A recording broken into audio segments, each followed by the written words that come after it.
What up? This is Robert Horry. Horry, three-pointer. Buries it. You might know me as Big Shot Bob. To Horry for three. Oh, unbelievable. This guy is off the charts. What's going on, Big Shot Bob? Robert Horry from downtown. I hope you are ready for a big, fun Labor Day weekend. A nice big fat weekend full of college football and sports, and hopefully you're all off on Monday. It's the Big Shot Bob podcast. He's excited. That's Robert Horry. He's doing the Hercules hand clap. He's ready. It's going to be a fun weekend, man. I do have a couple of questions for you here. We're doing the shoot around our second show of the week. B-Dog, Brandon Harper. My name is Rob Jenners. Before we get to the questions that I've got submitted this week, I did have a couple people ping me and go, well, you didn't ask Rob about how he feels about Alabama this year. We're talking about college football. For a fat portion of the end of last week's show. But how do you feel about the Tide at the moment? Now, I know that you've been on rocky ground with the university, so we'll leave that shit aside. How do you feel with Kalen DeBoer as the new head coach? Like, do you have, are you optimistic? Are you kind of scared? What do you think? I'm optimistic. I think I look at what he did with Penix. Penix came out of nowhere, and, look, he got drafted to y'all guys in Atlanta. And I think he's a solid backup. I think everybody's forgetting how Milroe kind of at the end of the year he put his name as in for the Heisman, and so I think a lot of people think because Saban's gone and they lost a lot of key guys of the team, I still think they're gonna be good. It's even though they're in the toughest conference there is, I still think they're gonna be good. Will they make the playoffs? I think so, but will they win a championship? I don't know if they got enough firepower, but they're gonna be good. Yeah, I think if I got to take a pick, I'm taking Georgia. No, I'm like a Nick Saban, Georgia. Yeah, Nick Saban's big on Georgia right now. Well, he should be, especially with him not being the coach of Alabama no more. Do we know anything about Georgia and Texas? Do we know anything about how? SEC gonna be rough. Oh my God, yeah. Yeah, Texas looks like a team that's very much in it.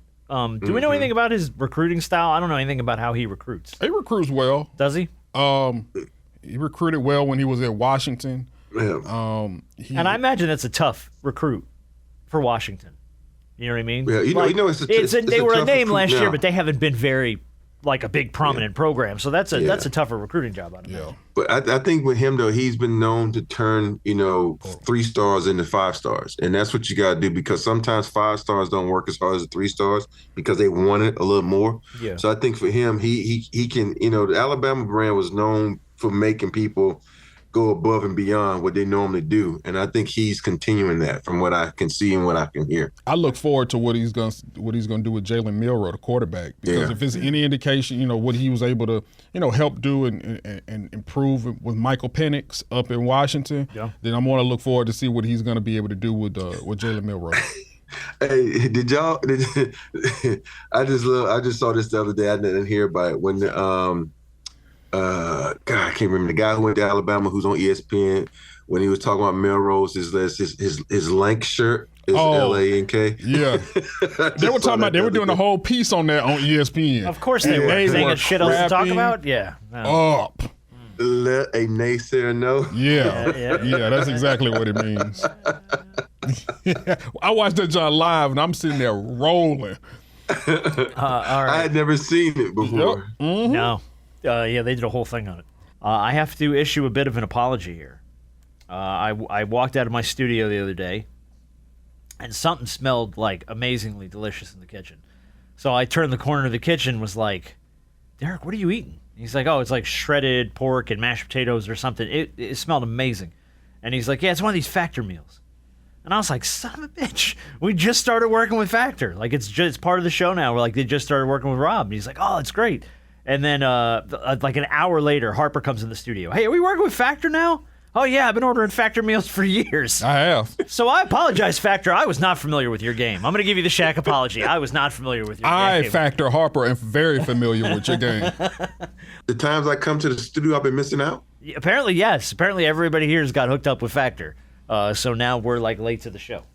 But yeah, so Factor meals, we got to thank them very much for being part of the show. By the way, if you want to try Factor for yourself, we're going to have a deal for you in a second here. It involves a code and a URL, but I mean, it is when I say you can order anything, it's full chef-crafted meals, options that are calorie smart, protein plus, and keto. It's a full menu, and it's no prep, and it's no mess. And Rob, it's freaking delicious, man. Factor's fresh, never frozen meals. That's the best part of it. They're ready in just 2 minutes. So no matter how busy you are, you'll always have time to enjoy nutritious, great tasting meals. I could use one of those right now. With 35 different meals and more than 60 add-ons to choose from every week, you always have a new flavor to explore. All right, Harp, what are your favorite Factor meals? Let me tell you. So I've had the steak and shrimp.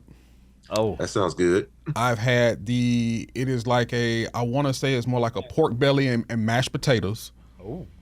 And there was it was a chicken and asparagus. And like I said, these meals, I like to eat. So usually certain things, presentation and stuff like that, I just want to know that what I'm eating is filling me up. And I'm going to tell you, when it comes to Factor, there are times where I don't have to cook because I know whatever I have coming from Factor will fill me up. So they get the job done when it comes to whatever meals that you want and whatever they send you, it'll fill you up every single time. You need to be on TV. I tell you what, man, put this man on a billboard is all I'm saying. Exactly. You all aren't. I'm familiar with their game. I know. I apologize. I had to offer the Shaq apology. I was unfamiliar with Factor's game. Derek told me it's the closest thing he gets every week to a home-cooked meal. You can treat yourself to restaurant-quality meals. They feature premium ingredients like Harp was saying, filet mignon, shrimp, blackened salmon, and it's all ready. So you can keep the kitchen time to pretty much a minimum. Yep. Man, I love some blackened salmon. But the thing about these meals, they're ready in 2 minutes, no shopping, prepping, cooking, or cleaning up. Hey, that's what I like the best of cleaning up. Choose from 6 menu preferences to help you manage calories, maximize protein intake, avoid meat, or simply eat well balanced. Yeah, we like to eat well balanced around here. Yeah, we do. There's a lot of options, man. So head to factormeals.com. Here's your offer, /BigShotBob50. You just use that code, BigShotBob50. You're going to get 50% off your first box and then 20% off your next month.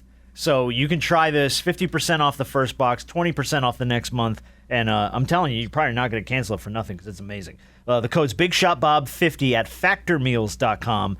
BigShotBob50 gets you 50% off your first box, 20% off your first month while your subscription is active. Don't miss out now. You won't regret it. Tell you what, thank you to our friends at Factor for supporting the show, man. Love them. Question from Wade. How much does the GM really have to say in who stays and who goes on an NBA roster? That's more largely a group decision, right? And here's what he's referencing. Dwight Howard this week blamed Rob Pelinka for breaking up the Lakers championship roster. Quote, after we won, they started tweaking the roster. I'm going to tell you who it was, Rob Pelinka. I mean, my God, Rob, why did you do that to us, man? Rob, come on, man. I still love you, but dang. We had the squad, bro. Even if we ran it back, we could have run it back. We would have been healthier for the next year. So look, I know your GM has a lot to do with your roster makeup and who you trade for, but it's like when it comes to we have to get rid of this guy, how much is the GM involved in that decision? Well, it's a lot. But the thing is, each organization is different, and Rob went on record and said, "Hey, I tweaked the team because I feel like we had to adjust for the next season." He's on record saying that he did that. And for me, I just think a lot of times you go, I don't know GMs by name. There's a lot of them say, you know what, I like our team. We're going to stay pat. Think about what, back in the day, what Utah Jazz did. They try to stay pat. You think about what, what they're doing now there with that guy I don't like and getting all the, the picks and stuff because he brought that attitude from Boston. Look what happened to Boston. They won a championship. And so it's the GM has a lot to do with it, but also you got a lot of owners that are in play. Like when he's not the owner anymore, but Mark Cuban made a big decision on what players came in, what players left, but he also consulted his GM. So it varies from team to team. Yeah. Okay. You think they would have had the ability to run that back a little bit had he kept that roster together? I mean, I know that's a huge what if. You just never know, right? Yeah, I mean, I think it's health. I There's a million. I think they got less athletic. Okay. Yeah, that's fair. Do think they got less athletic when they did that. Because as much as people like shit on him, I thought JaVale McGee did exactly what the Lakers needed. I didn't think. I thought he did a good job. Gasol was. Yeah, Gasol wasn't at a point where he needed to be. He was long in the tooth, so he was just slowing in the way. And there's just so many things that they did that, I felt like they should have tried to run it back. And that's the weird part with so many teams.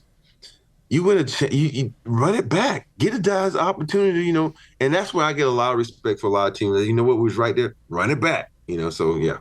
Well, the Marlins were always famous for that in baseball. The minute they had to win the championship roster, they would go off and win a World Series, and then they're like, all right, we're going to trade these guys off while they're worth something. And then what? And then your roster is garbage again. And then you're losing 100 games a season. You're like, well, what the hell was the point of that? Yeah, the Marlins. And you got 5 fans in the stands. Yeah, oh, dude, the Marlins. They can't put 10,000 people in the seats for a game there. That's embarrassing. That arena is humongous. They tore down the Orange Bowl to build that thing, and they can't put 10,000 people in the stands for a weekend game. Yeah. Saturday and Sunday games, they can't get 10,000 people in that place. That sucks. Unless they're playing the Yankees. Right, unless it's the Red Sox or the Yankees. They draw. The NBA, by the way, has asked to have the WBD, the Warner Brothers Discovery lawsuit, thrown out. They had asked the court this week to dismiss their breach of contract lawsuit regarding the broadcast negotiation rights. It's a big, long 28-page document. But they said they lacked the ability to promote the league as effectively as their new partner Amazon did.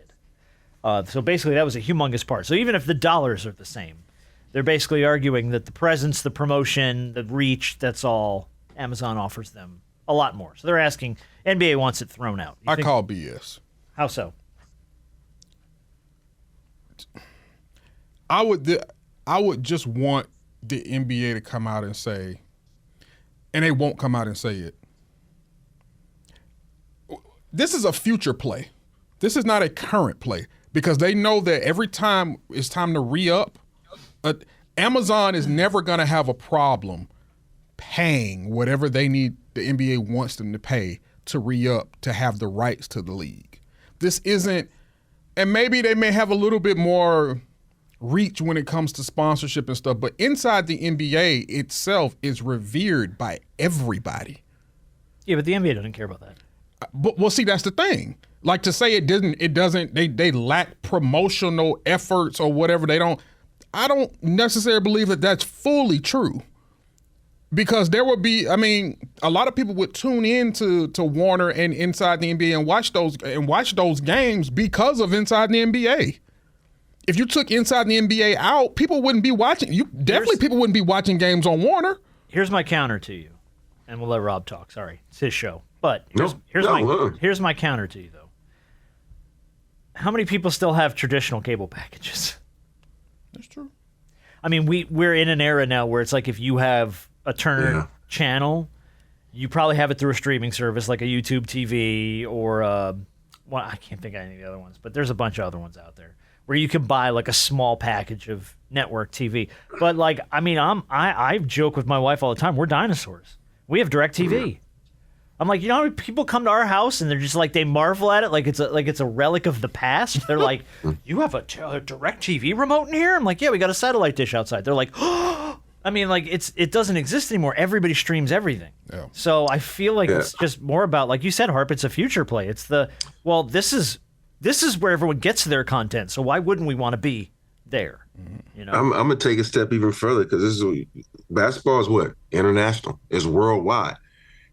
TNT, I don't think it's in China. I know they can probably get it, but would you really, sit up at 9 o'clock at night and watch it, or you can stream it? Because at the end of the day, you're going to stream everything anyway.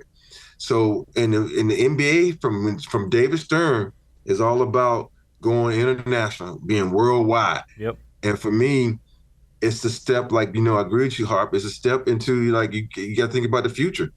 It's a future play, and that's where it is. If you really think about it, the NBA has been doing this since, we got smartphones. They've been trying to figure out a way to be in your hand each and every moment. So this is a play that's been in place forever. Now Amazon has a platform to take them to this next level. Of course you're going to, because it's about future revenue. Everybody's looking to the next step.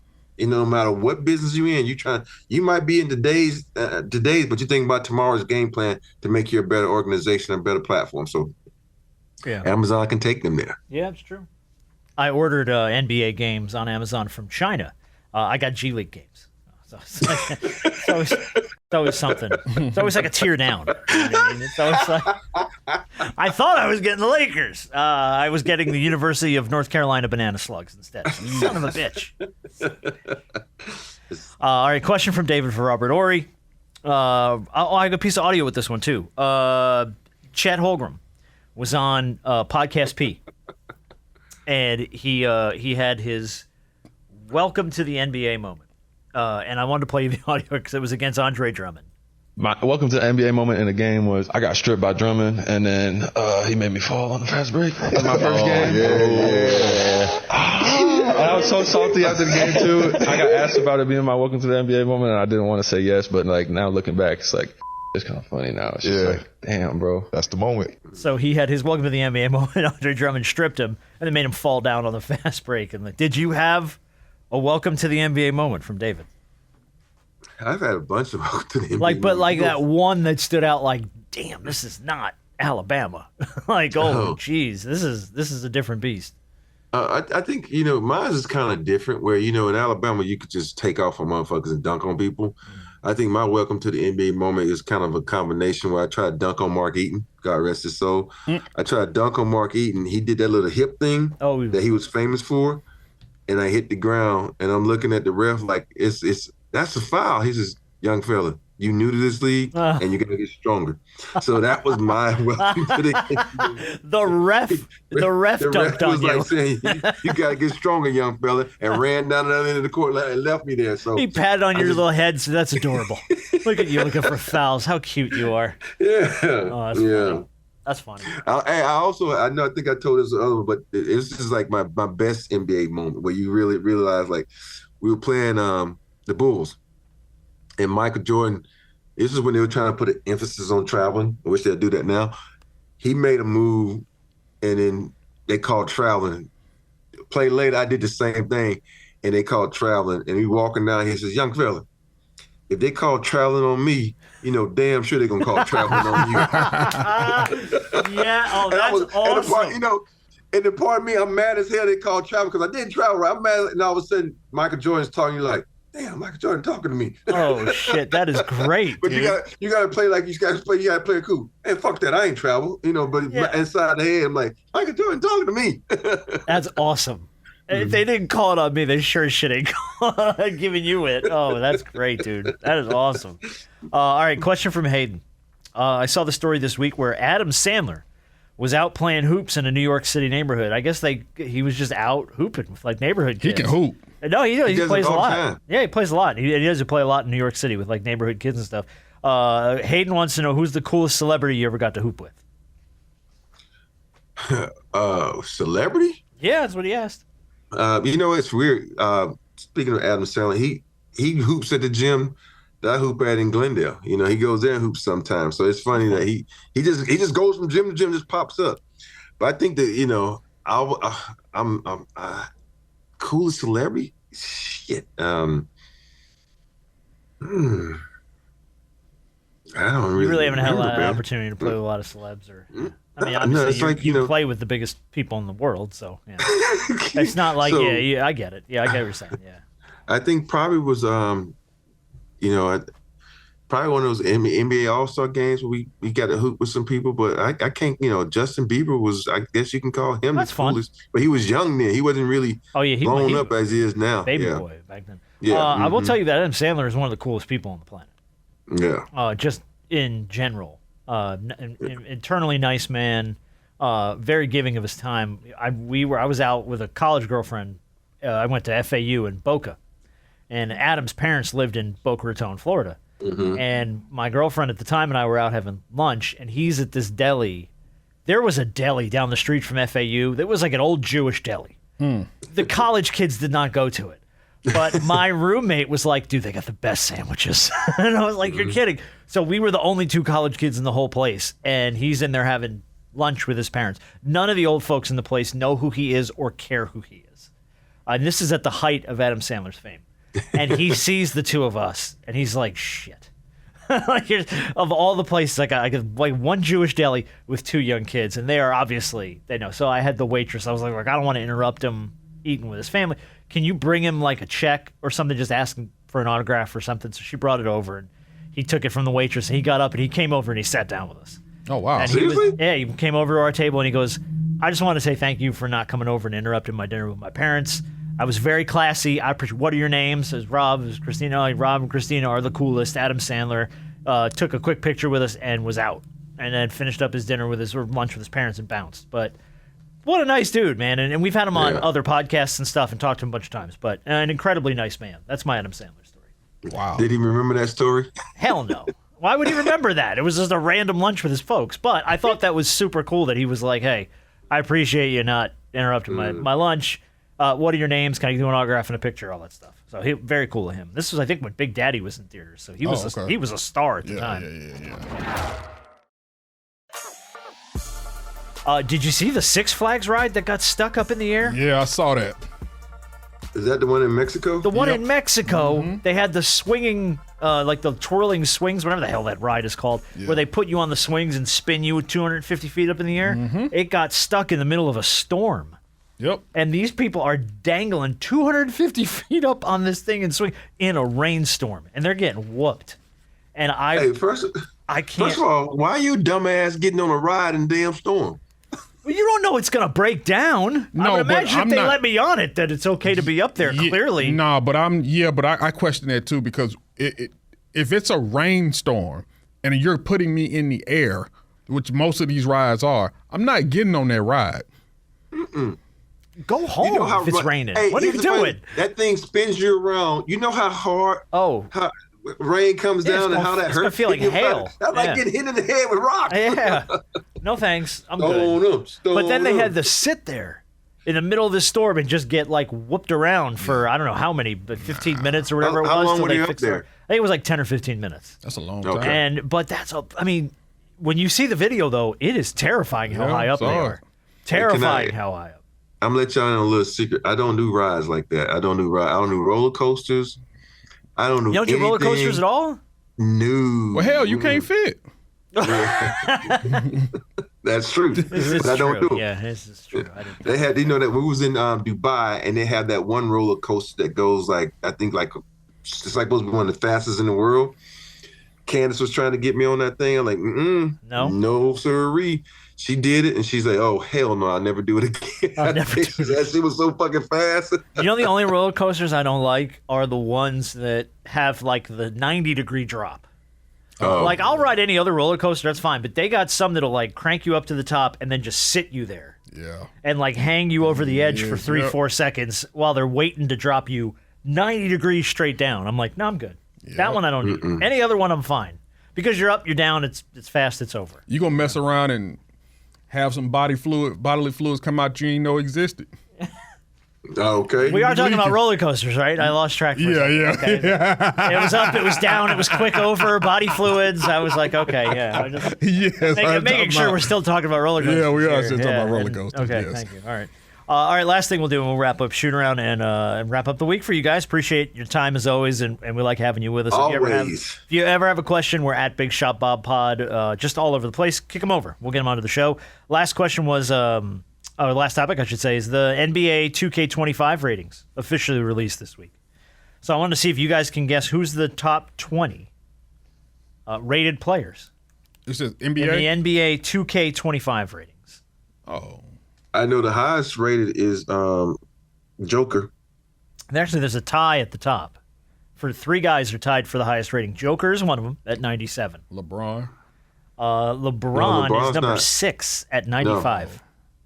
I think who was it? God, it wasn't Ant-Man, was it? No, he's on here. He's number 11 though.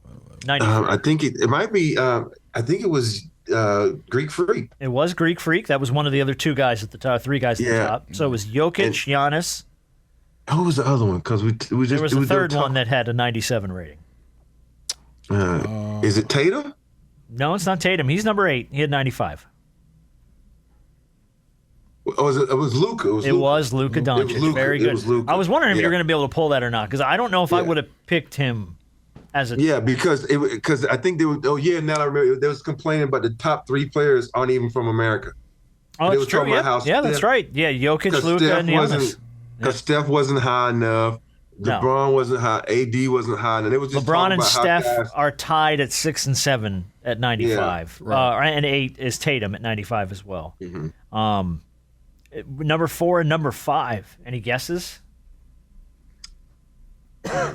One guy we talked about fairly extensively on last week's show. I took a stumping for and then had to eat my shoe. Embiid. Yeah, that's him. 96. And then number 5. Any thoughts? To go around the league. Top rated team in the West this year. Oh. Shea Gildress. That's yeah, it. Yeah, Shay. Shea, number 5. And then Tatum was 8. Durant was 9. Anthony Davis was 10. Wemby is like 90 or 91 as far as rating. Yes, he's a 91. He's a 18 on the list. Yeah, 18. So he cracked the top 20. Of course. Kawhi is at 17 at 92. 92.